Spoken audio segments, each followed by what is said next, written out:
नमस्कार हरि प्रेमियों, आपका हमारे YouTube चैनल में स्वागत है।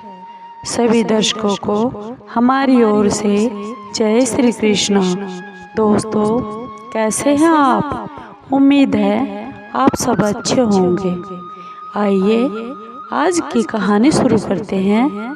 आज की कहानी सुनने से पहले अगर आप हमारे चैनल पर नए हैं तो प्लीज़ चैनल को सब्सक्राइब ज़रूर कर लीजिए और बेल आइकन को ज़रूर दबा लीजिए ताकि आप तक हमारे सारे नोटिफिकेशन पहुंचते रहे।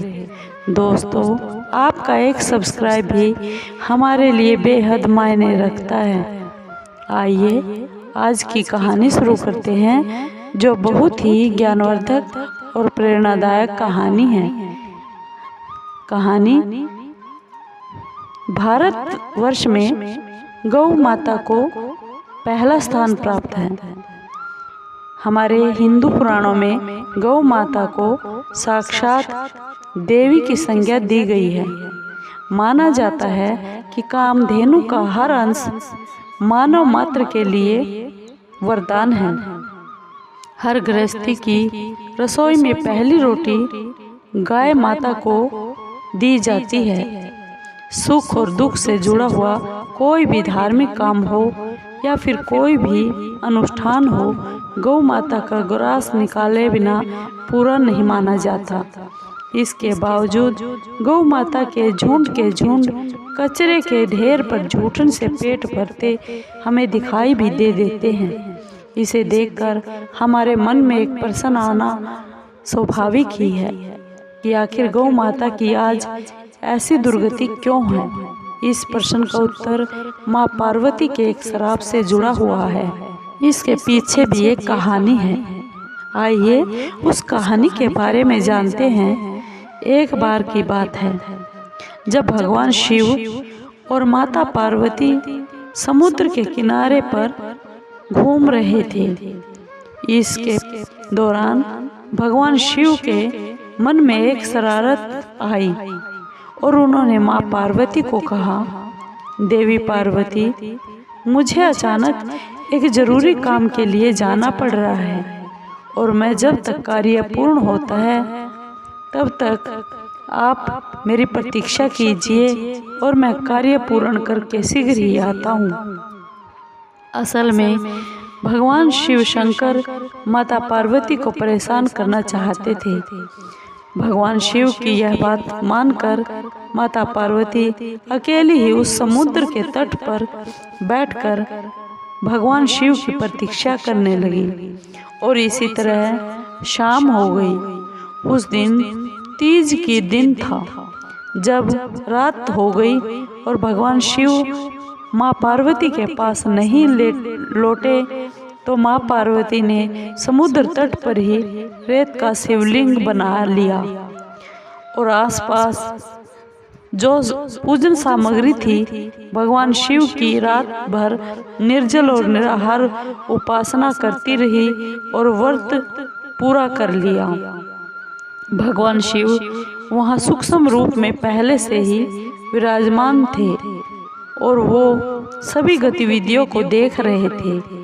सुबह होते ही माँ पार्वती से समुद्र में रेत के शिवलिंग और पूजन सामग्री को माँ पार्वती ने विसर्जित कर दिया। इसके थोड़ी ही देर बाद भगवान शिव वहाँ पर प्रकट हो गए और बोले कि हे पार्वती, आपने कल तीज की तिथि पर मेरी पूजा अर्चना नहीं की। माँ पार्वती ने भगवान शिव से कहा, भगवान, मैंने आपकी पूजा की है और अभी अभी सामग्री भी विसर्जित की है।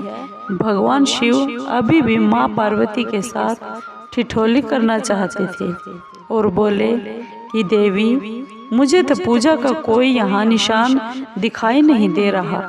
अगर आपने पूजा की है तो उसका मुझे प्रमाण दे दीजिए। भगवान शिव की बात सुनकर माँ पार्वती ने अपने आसपास देखा और उन्हें वहाँ एक गाय खड़ी हुई दिखाई दी। उन्होंने भगवान शिव से कहा, कि ये गाय मेरी साक्षी है, ये मेरा प्रमाण देगी। जब मैं पूजा कर रही थी तब ये गाय मेरे पास ही उपस्थित थी। भगवान शिव ने गाय से पूछा कि हे गाय, क्या पार्वती ने मेरी पूजा की है? तो गाय ने ना में सिर हिला दिया। भगवान शिव ने कहा कि पार्वती, आप झूठ बोल रही हैं, गाय ने तो गवाही नहीं दी आपकी। भगवान शिव के सामने स्वयं को वैसे ही झूठा साबित होना पड़ा और माँ पार्वती जी को यह बर्दाश्त नहीं हुआ और उन्होंने उसी समय गाय को श्राप दे दिया कि तू दिव्य जन्मा है, जगत कल्याण के लिए इस संसार में प्रकट हुई है, इसलिए जनहित के लिए तेरे गुण यथावत ये ऐसे ही रहेंगे। किंतु जिस मुख से तुमने मेरी ये झूठी गवाही दी है, उस दंड को तुम्हें भुगतना ही पड़ेगा। झूठ बोलने के कारण अब झूठन ही तेरा आहार होगा। इस तरह झूठ बोलने से गौ माता पार्वती के उस गुस्से की भागीदार हुई और आज तक उनकी संतान अच्छा भोजन प्राप्त होने के बावजूद भी झूठन ही खाती है। दोस्तों, आपको ये कहानी और ये पुराणों का सत्य कैसा लगा? अगर आपको अच्छा लगा हो तो प्लीज़ चैनल को सब्सक्राइब कीजिए, लाइक कीजिए, कमेंट कीजिए और हमें ज़रूर बताइए कि आपको ये कैसी लगी।